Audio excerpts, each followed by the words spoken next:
కాలమునకు ప్రతిబంధకము ఆకర్షణీయమైనటువంటి విషయాలు. మనసుని లోభ పెడతాయి, మనసుని మోహ పెడతాయి. చూడండి, ఏదో ఇవాళ ఇది చదువుకుందాం ఒక గంట సేపు అనుకుంటాడు, కానీ ఈలోగా ఓ క్రికెట్ మ్యాచ్ వస్తుంది, లేకపోతే ఏదో తనకిష్టమైనటువంటి సినిమా ఒకటి వస్తూ ఉంటుంది, లేదా తనకిష్టమైనటువంటి ఒక నటుడితోటి ఏదో ఒక ఇంటర్వ్యూ ప్రసారం అవుతూ ఉంటుంది. అతను తర్వాత చదువుకుందామని చెప్పి దీన్ని చూస్తూ కూర్చుంటాడు. కాలం అయిపోయింది, ఇక ఆ కాలము తిరిగి రాదు. అందుకే కాలాన్ని యమునా నదితో సంకేతిస్తారు. కాలానికి ముందుకు వెళ్ళడం తెలుసు తప్ప కాలాన్ని వెనక్కి తీసుకురాగలిగిన శక్తి లేదు. అది వెనక్కి తిరిగి రాదు. వెనక్కి తిరిగి రాదు కాబట్టి వెళ్ళిపోయిన కాలం వెళ్ళిపోయింది. ఇలా ప్రతిరోజు ఏదో ఒక కారణానికి ఆకర్షితుడై ఏది చెయ్యాలనుకుంటున్నాడో అదొక్కటే చెయ్యడు. ఏది నేను చెయ్యాలని సంకల్పం చెయ్యడో అది మాత్రం చేస్తూ ఉంటాడు.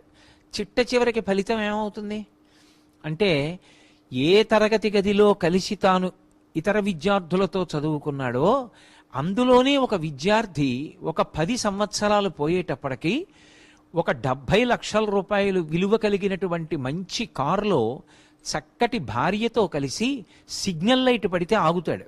ఆ పక్కనే ఇంకా ఉద్యోగాన్ని వెతుక్కుంటూ ఒక సైకిల్ మీద ఈ పక్క విద్యార్థి ఆగుతాడు. కిటికీ అద్దంలోంచి చూసి, ఒరే బాగున్నావా అని అడుగుతాడు. వాడు కిటికీ అద్దం దింపి కారులోంచి అంటాడు, ఎరా ఇప్పటికైనా అసలు నువ్వు చెయ్యవలసిన పని సక్రమంగా అనుకున్న సమయానికి చేయడం అలవాటు చేసుకున్నావా, అలాగే ఉండిపోయావా అని అడుగుతాడు. ఇద్దరూ కలిసే చదువుకున్నారు, ఇద్దరికీ తండ్రి ఒకలాగే కట్టాడు ఫీజులు, ఇద్దరి తండ్రులు వృద్ధిలోకి రావాలనే కోరుకున్నారు. వాడు 70 లక్షల కారులో ఎలా వెడుతున్నాడు, వాడు అంత సమున్నత స్థానానికి ఎందుకు చేరాడు, పక్కవాడు సైకిల్ మీద ఎందుకు నిలబడిపోయాడు? ఒక్కటే కారణం, ఆ సమయమునందు దృష్టి పెట్టవలసిన వాడు దృష్టి పెట్టలేదు. విద్యార్థి దశలో అత్యంత కీలకమైనటువంటి కాలం ఏది అంటే 10వ తరగతి నుంచి ఆ తరువాత వచ్చేటటువంటి కాలం అత్యంత విలువైనటువంటి కాలం. ఆ కాలంలో ఏ ఒక్క క్షణాన్ని దుర్వినియోగం చేసినా కూడా ఒక్క ర్యాంక్ తేడా వస్తే చాలు, తనకన్నా ముందు వాడు ఒక విశ్వవిద్యాలయంలో చదువుకుంటాడు, క్యాంపస్ సెలక్షన్లో సమున్నతమైనటువంటి స్థాయికి వెళ్ళిపోతాడు. ఎందుచేత వెనకబడిపోతాడు ఒక విద్యార్థి అంటే, ఆ కాలమునందు దేని మీద దృష్టి పెట్టాలో దాని మీద దృష్టి పెట్టలేదు. కేవలం ఆ 5 సంవత్సరాలు సక్రమంగా చదువు మీద దృష్టి పెట్టి ఉంటే మిగిలిన జీవితం అంతా కూడా ఎంతో సంతోషంగా సమున్నతమైన స్థాయిలో, ఎక్కడైనా కాగితం కింద సంతకం పెట్టడమే తప్ప కాగితాన్ని తాను తయారు చేయవలసినటువంటి అవసరం లేని స్థితిని పొందేవాడు. కానీ ఆ కాలాన్ని దుర్వినియోగం చేశాడు. ఆ కాలమునందు కేవలం మనసు రంజిల్లేటటువంటి విషయానికి వశపడిపోయాడు. దానికి పర్యవసానం ఏమవుతుంది అంటే, తరువాతి కాలం అంతా జీవితంలో చిన్నపుచ్చుకునే గడుపుతాడు. వాళ్ళు ఎంత ప్రేమగా పలకరించినా, తనతో కలిసి చదువుకున్నవాడు సమున్నత స్థాయికి వెళ్ళి దగ్గరికొచ్చి కరచాలనం చేసి పలకరించినా ఏదో ఆత్మన్యూనతాభావం, వాడంత వాడయ్యాడు నేను అవలేకపోయాను. తాను జీవితాంతం విచారించిన ఇక తాను చేసిన తప్పుని మాత్రం దిద్దుకోలేడు. దిద్దుకోగలిగినటువంటి తప్పులు కొన్ని ఉంటాయి, జీవితంలో దిద్దుకోలేనంత భయంకరమైన తప్పు ఎప్పుడు జరిగిపోతుందంటే కాలాన్ని సద్వినియోగం చేసుకోకపోవడం వల్లనే.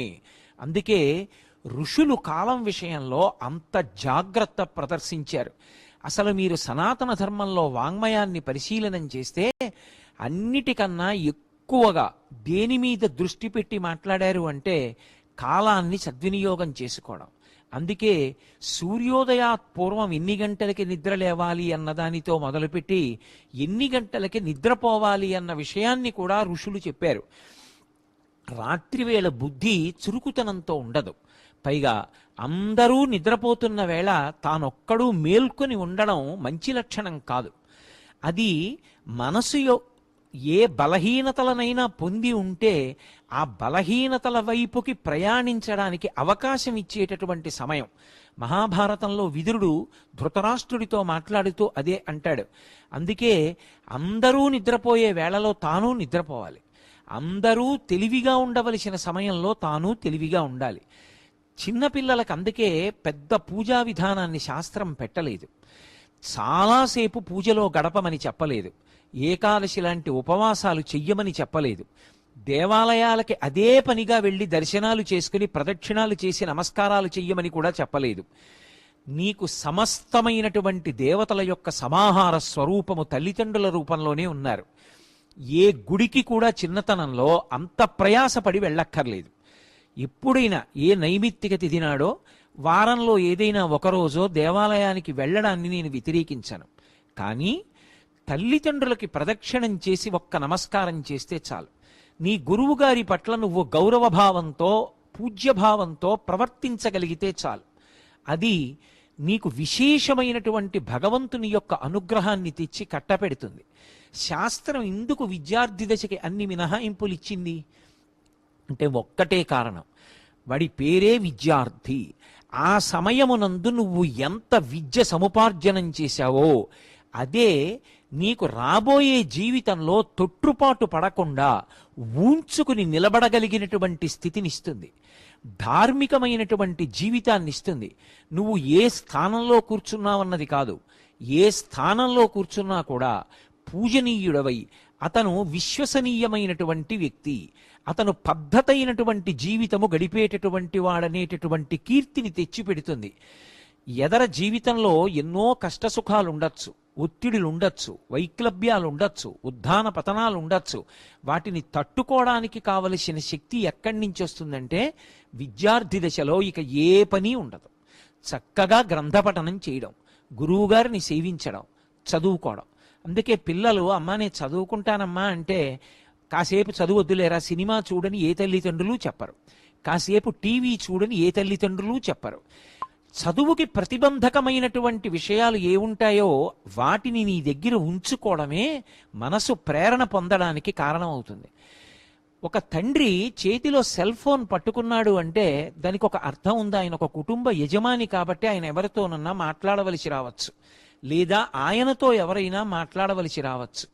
ఒక విద్యార్థిని ఎన్ని గంటలకి పాఠశాలకి పంపించాడో తండ్రికి తెలుసు, ఎన్ని గంటలకి పాఠశాలలోంచి బయటికి వస్తాడో తండ్రికి తెలుసు.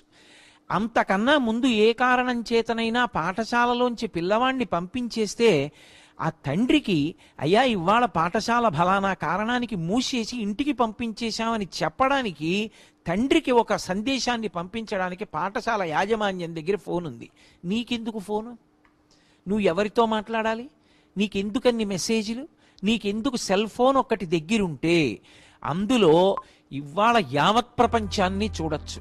ఇంకా పరిణితి పొంది ఏది చూడవచ్చో ఏది చూడకూడదో, ఏది వినచ్చో ఏది వినకూడదో, ఏది మాట్లాడచ్చో ఏది మాట్లాడకూడదో, ఎవరితో అంట కాగచ్చో ఎవరితో కూడకూడదో తగినంత పరిణితితో నిర్ణయం చేసుకోవడం చేతకాని విద్యార్థి చేతిలో సెల్ ఫోన్ లాంటి వస్తూ ఉంటే అది శీల భ్రంశానికి దారితీస్తుంది తప్ప ఎక్కడో ఎవరో ఆ నిగ్రహశక్తి ఉన్నవాడు తప్ప కోట్ల కోట్ల మందిలో ఏ ఒక్కడు దాన్ని సక్రమంగా వినియోగించుకోగలుగుతాడు? లాల్ బహదూర్ శాస్త్రి లాంటి మహాపురుషులు విద్యార్థి దశలో పాఠశాలకి వెళ్ళవలసి వస్తే చేతిలో డబ్బులు లేకపోతే పడవవాడు అక్కర్లేదయా డబ్బు ఇవ్వక్కర్లేదు ఎక్కమంటే డబ్బు ఇవ్వకుండా నేను పడవ ఎందుకు ఎక్కాలని బట్టలు విప్పి పుస్తకాల్ని వీపుకి మూట కట్టుకుని గంగానదిని ఈది ఆవలి ఒడ్డుకు వెళ్లి శాస్త్రి గారు చదువుకుని భారతదేశానికి ప్రధానమంత్రి అయి జై జవాన్ జై కిసాన్ నినాదాన్నిచ్చి హరిత విప్లవాన్ని సృష్టించి ఈ దేశానికి ఎనలేని కీర్తిని తెచ్చారు. ఇవాళ ఏ తల్లిదండ్రులు కూడా పిల్లల్ని పుస్తకాలు వీపున కట్టుకుని గంగానదిని దాటి వెళ్లి చదువుకోమని చెప్పట్లేదు. పిల్లల్ని ఎంత సుఖపెట్టి చదివించాలో అంత సుఖపెడుతున్నారు.